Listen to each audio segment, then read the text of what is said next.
Hi guys, it's Hennymaker. I hope you were as intrigued as I was after watching the third episode of the anime's Solo Leveling. Our main character had the opportunity to test his newfound abilities, so let's not talk for too long and dive into the first episode, where things get even more intense than before. Having defeated the goblin, Jinwoo hoped he would now have time to rest, but a still-fanged Lycan that appeared out of nowhere took the main character by surprise. He looks more menacing and aggressive and is much stronger than Jinwoo. Theirs are not weak goblins, but rather a serious opponent which, with the help of its steel mouth, can easily deprive you of an arm, leg or life. This of course is not a part of Jinwoo's plans. Thanks to daily tasks, his movement in battle become easier and more dexterous. In addition to the mastery of his movement, Jinwoo notices that his blows have become many times stronger. He cast aside his fear and rushed into battle with all his desire, thus his attacks become truly severe. After realizing that compared to that boss in the double dungeon, these monsters were just puppies, Jinwoo wouldn't allow himself to be afraid of them. However, fists alone couldn't handle this wolf, and then Jinwoo remembers that he has an inventory. Hallelujah! He successfully pulls a sword out of there, and a pretty good one at that. How he got there, even Jinwoo doesn't know, but it doesn't matter because thanks to it, he cuts the Lycan in two. Just like that, with a single blow. Jinwoo probably never thought that he would ever have a weapon stronger than a simple blade. And when two more monsters approach, Jinwoo is already full of confidence. Having first received a valuable weapon, he has no intention of breaking it, so a terrible fate befalls the wolf who tried to bite this world. Either feeling threatened or for some other reason, the second monster decided to retreat. Could it be that a different aura was beginning to emanate from Jinwoo? Anyway, Jinwoo could finally take a break. After checking the system menu, it appeared that he had upgraded to level 2. It also helped him heal, as leveling up increases his stats by 1 point. It turns out that the player gets a total of 5 stats points for each level. And in general, in battle, of course, you can pump faster than just doing daily tasks. Plus, you can collect various items from defeated monsters.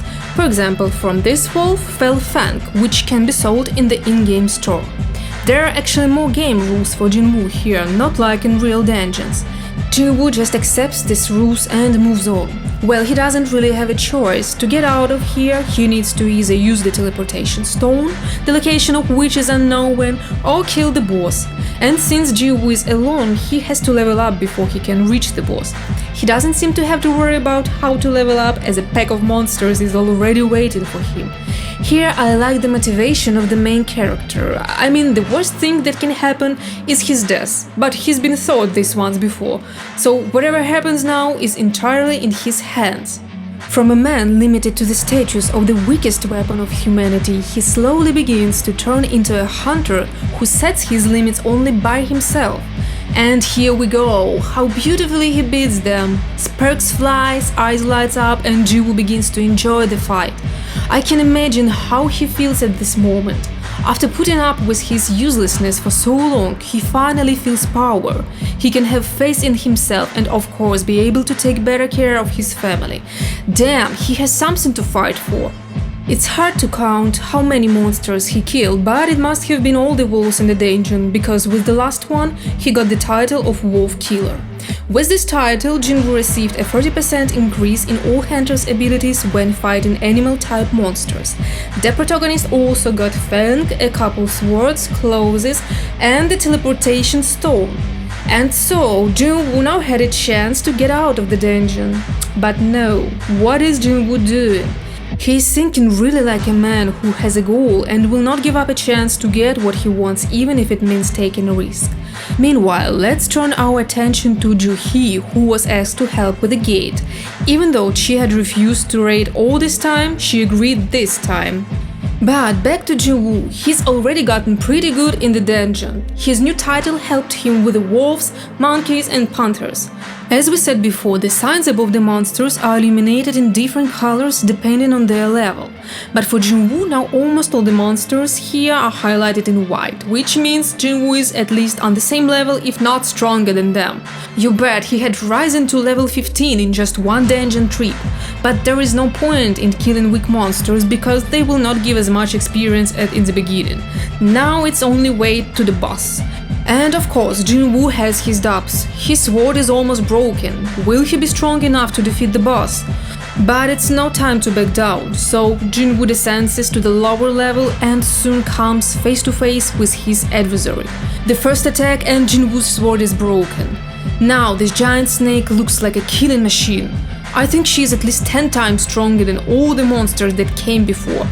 It's like a basilisk from Harry Potter game version, but still, its sign is highlighted in orange. That means the snake and Jinwoo are about the same level. And I still feel like the system designed this danger so that the main boss is quite realistic to beat if you've passed all the monsters before. Otherwise it wouldn't make sense, since the dungeon was only created for one Jinwoo. But let's face it, this boss is very hard to kill. First of all, it is super fast. Secondly, it's huge.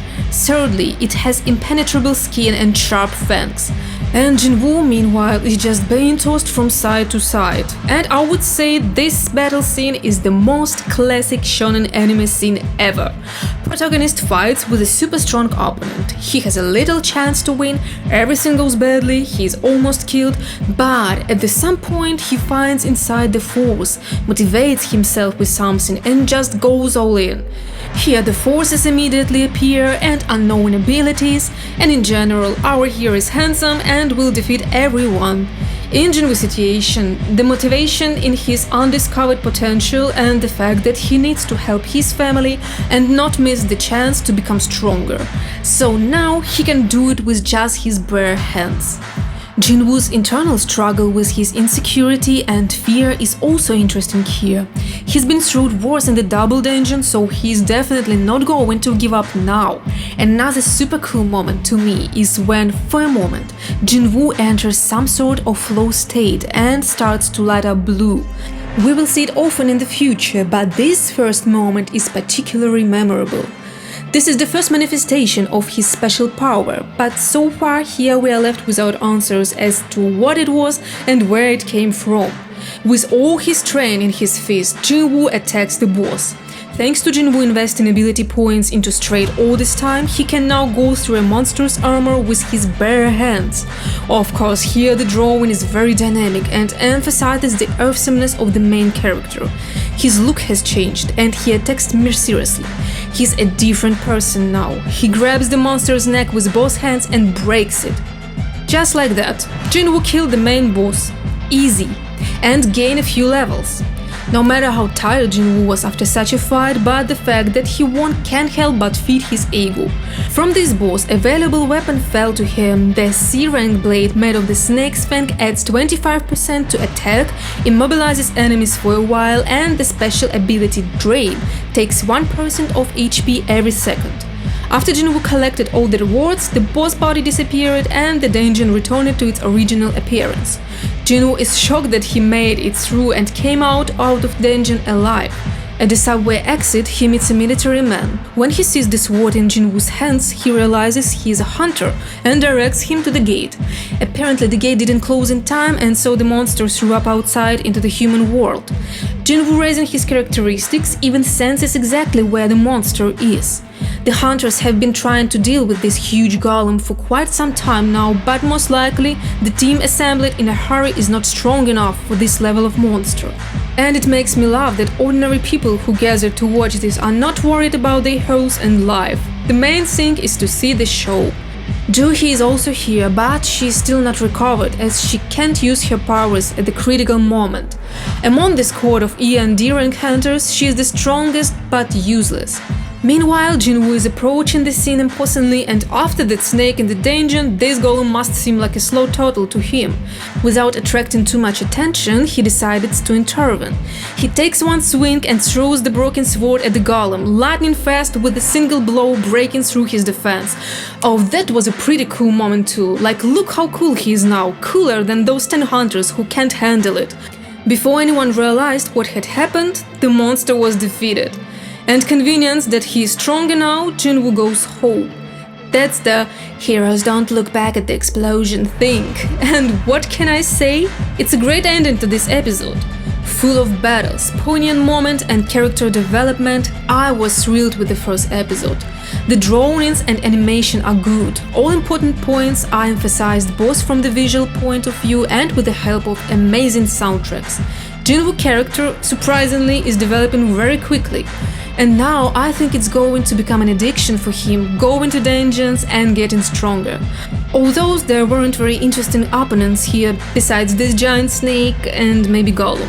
I will be looking forward to when Jinwoo can find really strong monsters. Hopefully that will be in upcoming episodes. But in the meantime, thank you for watching, I will be glad to see your likes, subscribe to the channel, and let's continue to follow Jinwoo's story together.